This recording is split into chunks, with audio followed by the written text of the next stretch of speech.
irritant diabète dermatite. Les meilleures options de traitement.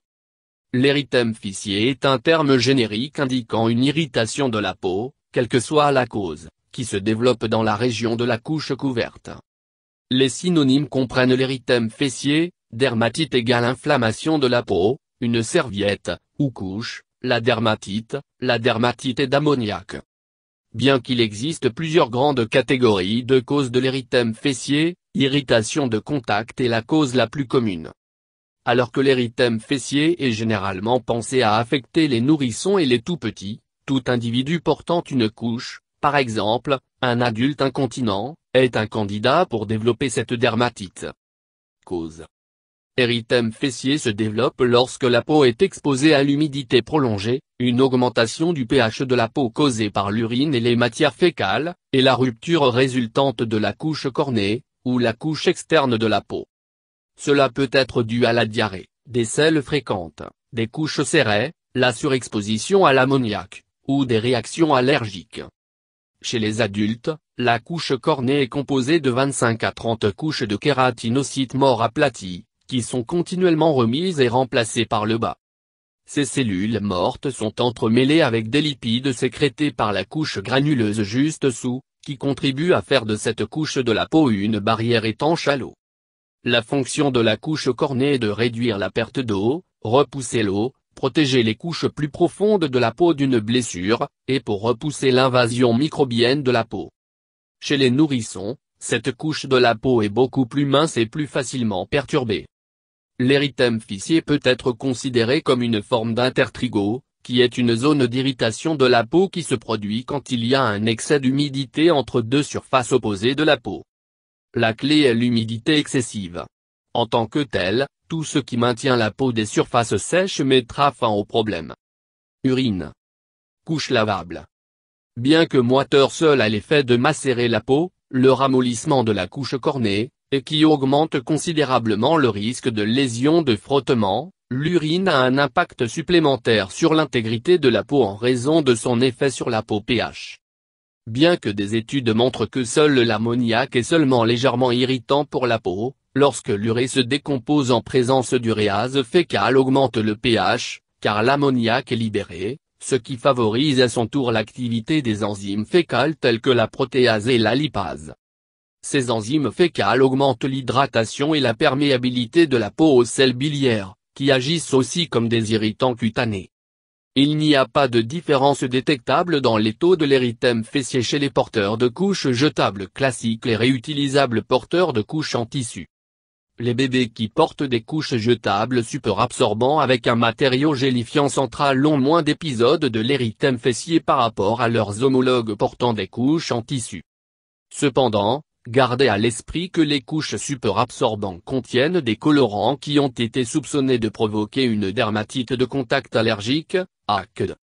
Que porter tissu ou des couches jetables, ils doivent être changés fréquemment pour éviter l'érythème fessier, même si elles ne se sentent pas mouillées. Pour réduire l'incidence de l'érythème fessier, les couches jetables ont été conçues pour tirer l'humidité loin de la peau du bébé en utilisant un gel non synthétique biodégradable. De nos jours, les couches en tissu nouvellement disponibles utilisent un chiffon microfibre superabsorbant placé dans une poche avec une couche de matériau perméable à la lumière en contact avec la peau. Cette conception permet de tirer l'humidité de la peau pour le chiffon en microfibre. Cette technologie est utilisée dans la plupart des couches en tissu de poche marque aujourd'hui. Régime. L'interaction entre l'activité enzymatique fécale et ide explique l'observation que l'alimentation du nourrisson et de l'érythème fessier sont liées parce que les enzymes fécales sont à leur tour affectées par l'alimentation. Les bébés nourris au sein, par exemple, ont une incidence plus faible de l'érythème fessier, peut-être parce que leurs selles ont un pH plus élevé et l'activité enzymatique inférieure.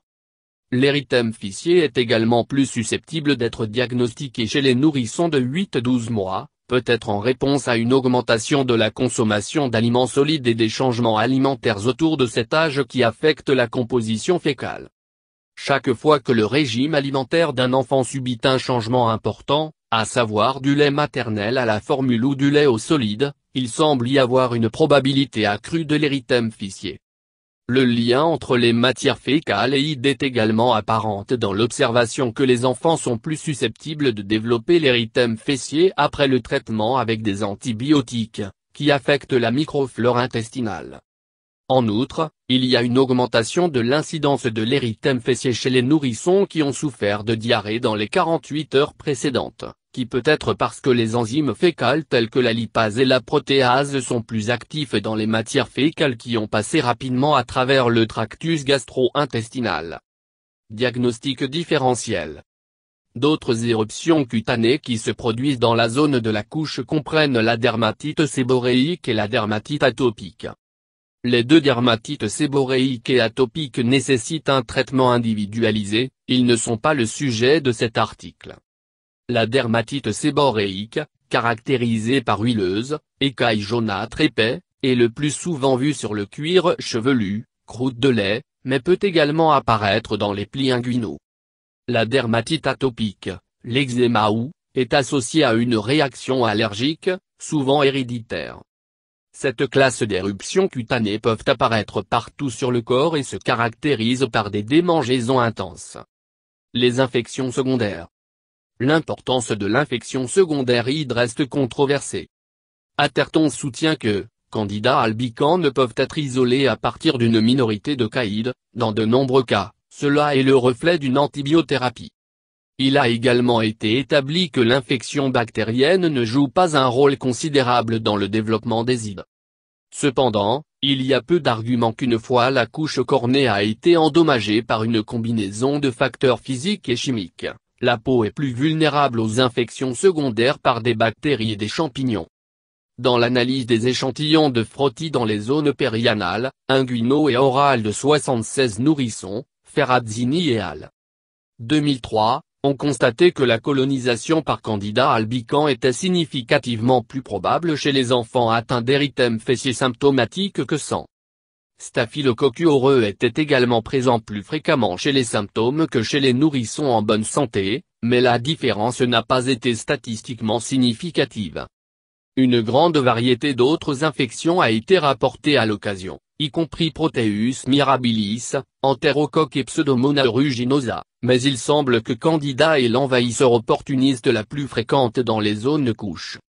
Bien que les nourrissons apparemment en bonne santé parfois culturent positifs pour Candida et d'autres organismes sans présenter aucun symptôme, il ne semble y avoir une corrélation positive entre la sévérité de l'érythème fessier noté et la probabilité d'implication secondaire. Traitement.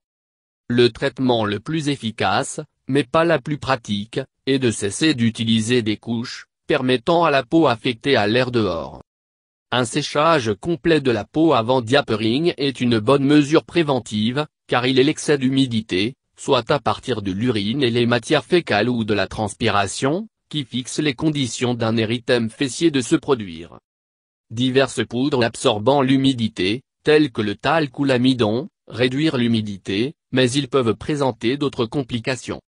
Poudres aéroportées de toutes sortes peuvent irriter les tissus pulmonaires, et des poudres à base de plantes riches en amidon, maïs, marante, fournir de la nourriture pour les champignons et ne sont pas recommandées par l'American Academy of Dermatology. Une autre approche consiste à bloquer l'humidité d'atteindre la peau, et les remèdes couramment recommandés à l'aide de cette approche comprennent protectants à base d'huile ou crème barrière, différents ovètes cointés crème de couche, la gelée de pétrole, diméthicone et d'autres huiles. Ces mastiques accomplissent parfois le contraire si la peau est pas complètement sec, auquel cas ils servent à sceller l'humidité à l'intérieur de la peau plutôt qu'à l'extérieur. Onguents à base d'oxyde de zinc sont très efficaces, en particulier dans la prévention, car ils ont à la fois un séchage et un effet astringent sur la peau, étant légèrement antiseptiques sans causer d'irritation.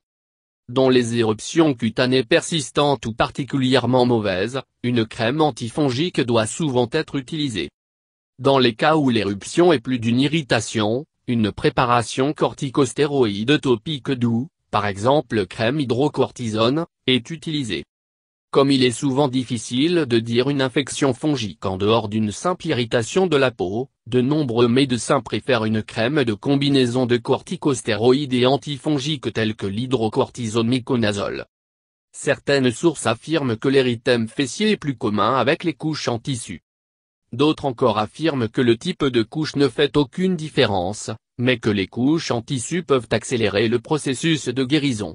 D'autres prétendent le matériau de la couche est pertinente dans la mesure où elle peut évacuer et de garder l'humidité de la peau du bébé. Les traitements possibles comprennent l'utilisation-minimisation des couches, des crèmes protectrices, cortisone topique doux, et des agents antifongiques.